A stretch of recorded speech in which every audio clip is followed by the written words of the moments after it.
You're listening to HowStreet.com radio, available online at TalkDigitalNetwork.com. Welcome to HowStreet.com radio, the online source for market opinions. Here is Jim Goddard. My guest is market historian Bob Hoye. He's the chief investment strategist for chartsandmarkets.com. He's speaking to us from Vancouver. Welcome back to the show, Bob. Yeah, Jim, our Friday morning together, which I always look forward to. And as you know, we like to put a comment on the weather, and it's gray out there, but the big trees are very green, and as we locals like to call them, BFTs. Now, don't get alarmed on that. It's big fir trees. Well, and we got lots of them out there. Well, yes, and we get rain for 8 months of the year, and that's why our trees are 250 feet tall. Right. Yes, temperate rainforest. Yeah. And we've had nice rainforest. Right, and we've had hot weather, so in the low 30s, 86, 87 Fahrenheit. Yeah. So summer has been here. It may return. I'm sure it will before the season is over. As we like to kick off the show with listener questions, we have one from Michael. Hi, Bob. Hi, Jim. Market Watch headline, Wall Street expects the Treasury Department to start ramping up its roughly year-old buyback program later this month with an aim to coax longer duration Treasury yields lower. Bob, I'm confused. Treasuries are being sold by the U.S. Treasury to fund the budget deficit, but to lower interest rates, the Treasury is buying back its own Treasury notes. Bob, this seems like a monetary contradiction. It would seem that the long overdue recession would ultimately cause a flight to safety into U.S. Treasuries and lower yields anyway. Bob, assuming nature always takes its course, then what are they fighting? Oh, it's one team of economists thinking they can control interest rates, another team of economists trying to get the best return for monies raised, and it's all a lot of nonsense. The market forces set interest rates. That's it. Now, the Federal Reserve's main job is to look like it's running the show. So then it always has a problem when short rates start to turn up. But we're in kind of a nothing here at the moment because, of course, short rates have gone, like Treasury bills, have gone up with the boom, and they've sort of paused. But rates, the T-bill rate is not heading down, no trend there. So there's not going to be any Fed cuts like so many people are calling for. And here's one that just is unbelievable, is this business, the widespread belief that Fed cuts will really help a boom. And I just simply say, you go back 100 years, and short rates, such as Treasury bills, go up in the boom, and they go down in the bust. So you don't want to have the Fed lowering rates because it'll be associated with a bust. And then also, the T-bill rate can once it breaks down, and it hasn't, it's just hanging there. But once it breaks down, it's going to be another one of those things where it heads to zero. And we've done a chart with the S&P against the T-bill rate, and I think it was 2008. There's a segment there of 6 months where it shows a tremendous plunge in the S&P. At the same time, there was a proportionate decline in short rates. So there's a myth out there about rates, and I hope we've been able to answer the question. Michael says he has another question for you. Have we seen the low in the U.S. dollar, and is a new bull market in the senior currency now beginning? Hey, now that's a good one. Yeah, the washout to a couple of weeks ago, that was a really high-powered washout, and on Ross's work, it was technically way oversold. So we've had the bounce and the DX, and I think it could correct. But to my mind, if it sort of trades sideways here for a while, it can work towards a base. Now, one of the things you get in a great bubble from our historical work is that the senior currency, now the U.S., now the DX, but has a tendency to weaken a little as the boom concludes. And then it turns up, and then it becomes, as a phrase I like to use, chronically firm. Drives everybody crazy. Well, we're not there yet, but we've had a very oversold, and it could be working on a trend change. We just have to allow it more time. And the world does not like a strengthening senior currency. We'll take a look at some of the headlines that caught Bob's eye right after this. Don't miss out. Stay informed. Receive the HowStreet.com weekly recap with thought-provoking podcasts, radio, and articles delivered to your inbox. Sign up for the HowStreet.com weekly recap on our homepage at HowStreet.com. Welcome back. We're speaking with Bob Hoye and taking a look at some of the headlines he'd like to talk about. The first one from the China Observer. China is broke. World's highest highway unfinished. High-speed rail projects abandoned nationwide. Yep, that I think is an important one. And of course it was after the 1873 bubble when major financial figure Vanderbilt said that they had no right to be building railroads from nowhere to nowhere.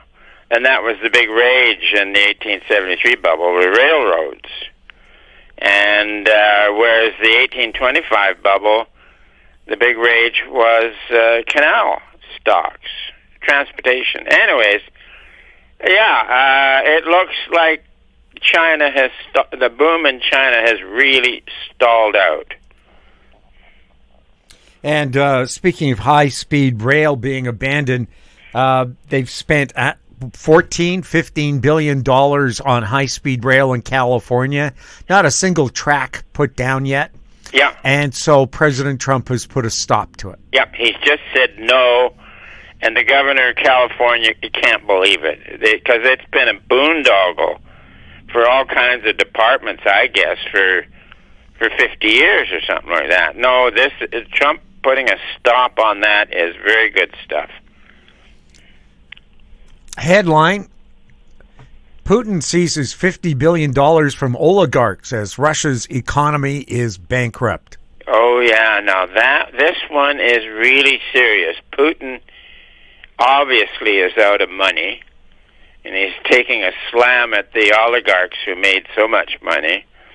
And then also, crude oil prices lately have been all over the place, but we're thinking that after September, crude oil can head down. Now, Russia, outside of oil, the industrial commodity economy just doesn't generate enough tax revenue, so it makes the Russian government very dependent on crude oil prices.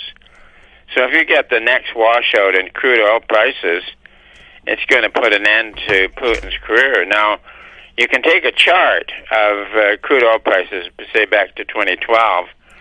On each of the important highs for crude oil, Putin does something more like 2012 was Chechen or something like that, and then, but it plots out nicely that, and even the excursion into Ukraine,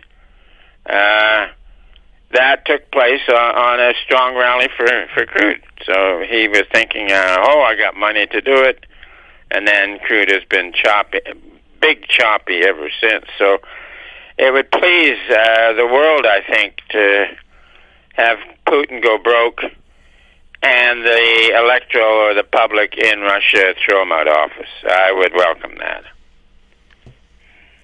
Do you think that would ever happen here?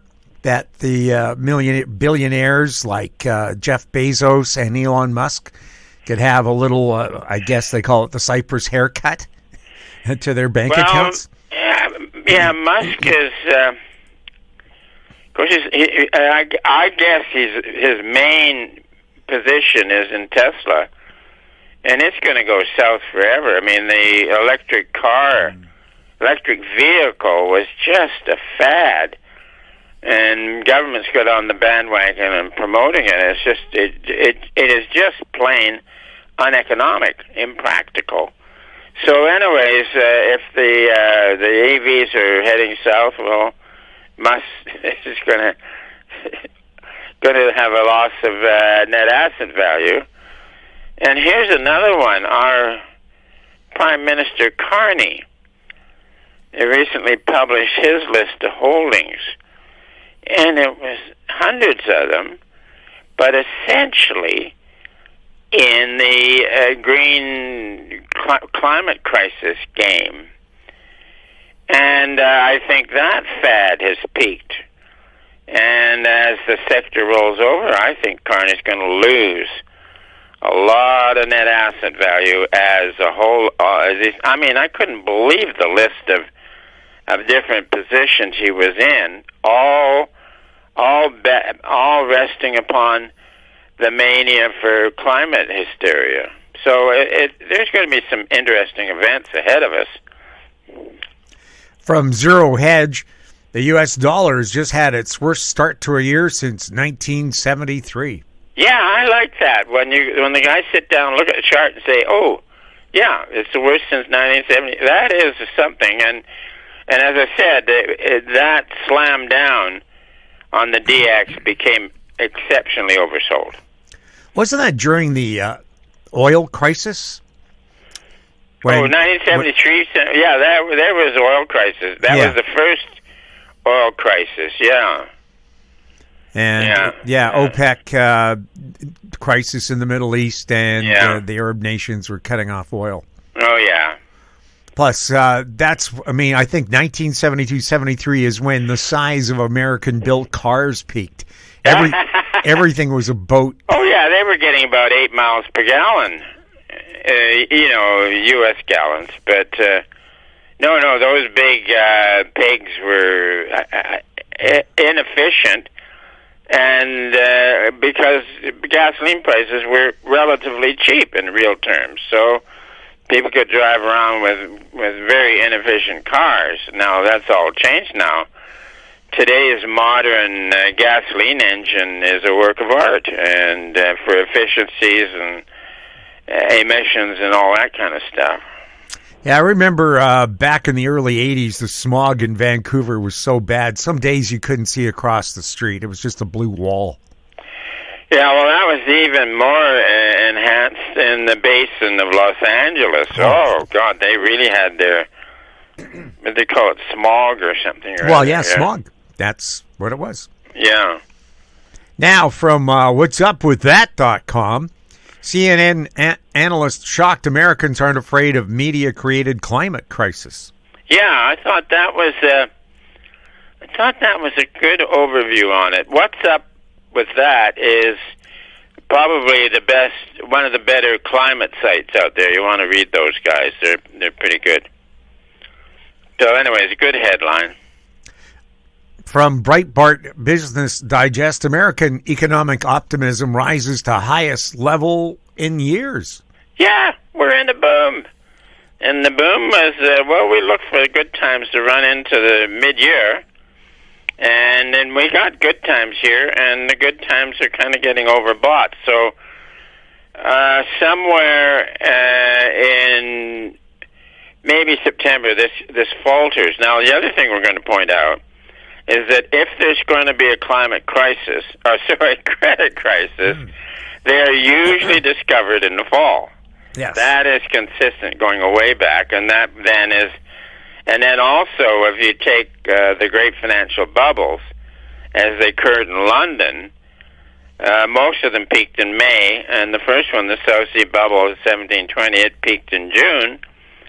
So that's, I think, what's behind the old saying about sell in May and go away. Because they all peaked in May or June and dithered around in the summer and then crashed in the fall. Well, from Bloomberg, and in an ominous sign, I can't say that word. You want me to say it for you? Yes. In ominous sign. Sellers are vanishing as U.S. stocks smash record. In other words, people are just buying, nobody's selling. That's right. And also, it always happens that the people who are, even professional traders who are short too early, they end up being forced into buying as they cover their short positions. And it is, it's classic stuff, old as the hills, so, yeah. Now, does that set up exactly what you were just talking about, where with everybody buying, nobody selling? Does that mean we're going to peak out maybe late August, September? It's sort of happening now. Ross on his chart we've had a terrific surge. So we'll see, and it's a tiny little, there's only been time for a little correction. So we'll just see what it does. But as I've said, sell in May and go away. Now, from the Wall Street Journal, White House seizes on Fed renovations as an opening to fire Jerome Powell as the head of the Fed. Yeah, Trump has hinted that he doesn't want him on duty, and the reason for that is that the Fed is not cutting interest rates. And here's where Trump is going along with the beliefs that a Fed cut will help the markets. But no, I mentioned it earlier in the show here that T-bill rates go up in the boom and down in the bust. Now they're not going; they're off their highs, but they're not heading down. So, down in T-bill rates is bad. It is just plain bad. So we'll see how it all goes. As a matter of fact, I'm working on an essay, and I titled it "An Open Letter to President Trump," and it works on just what I've been saying now about a short-dated interest rate going up in the boom and down in the bust. So you don't want to call for short rates going down, because when they do go down, it means the boom is over. Well, American inflation numbers are up. People are blaming President Trump's tariffs for that.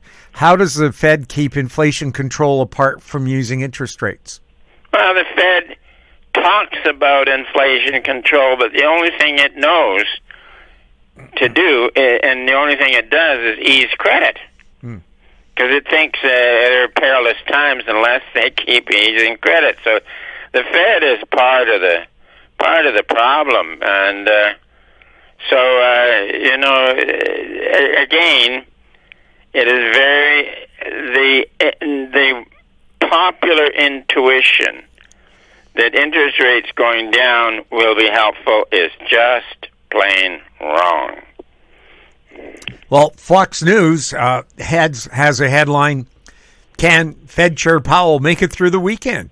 Oh, yeah, they're out to get him, but as they point out, it's a blunder by Trump. And it's what most economists in Wall Street, in academic life, or wherever they all believe that cutting rates is a good thing. And they never look at the empirical side of it, when anybody can look at it. These days, you can bring up interest rates anywhere, and you're going to go back a couple 100 years, 300 years. And when short rates go down, it's bad times.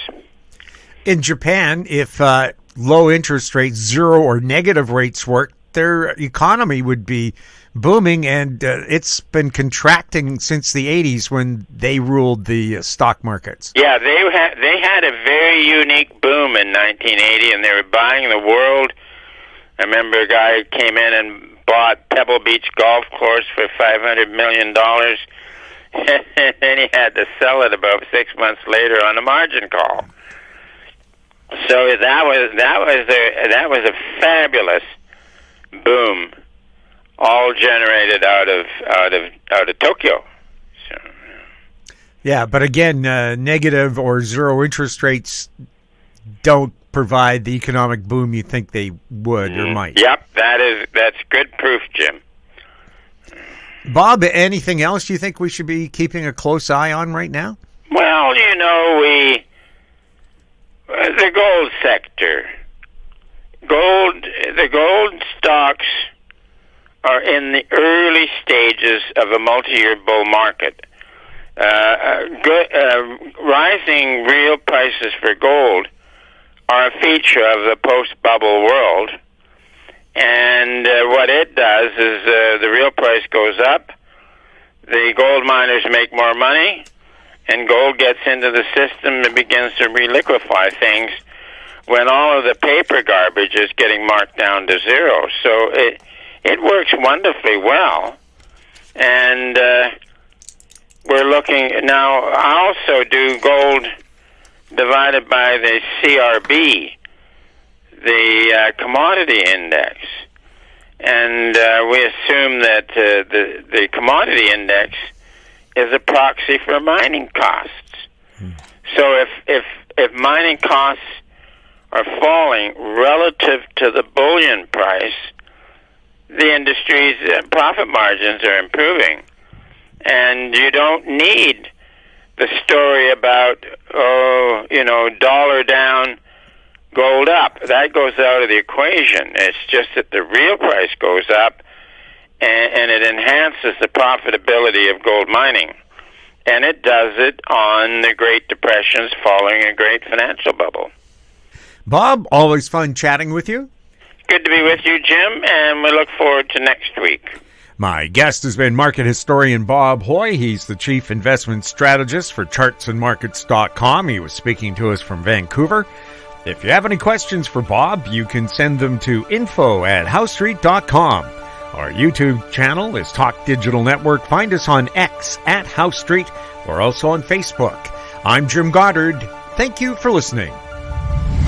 Comments made on HouseStreet.com radio are an expression of opinion only and should not be construed in any matter whatsoever as recommendations to buy or sell any financial instrument at any time. Available online at TalkDigitalNetwork.com. HouseStreet.com radio is a production of House Street Media Incorporated.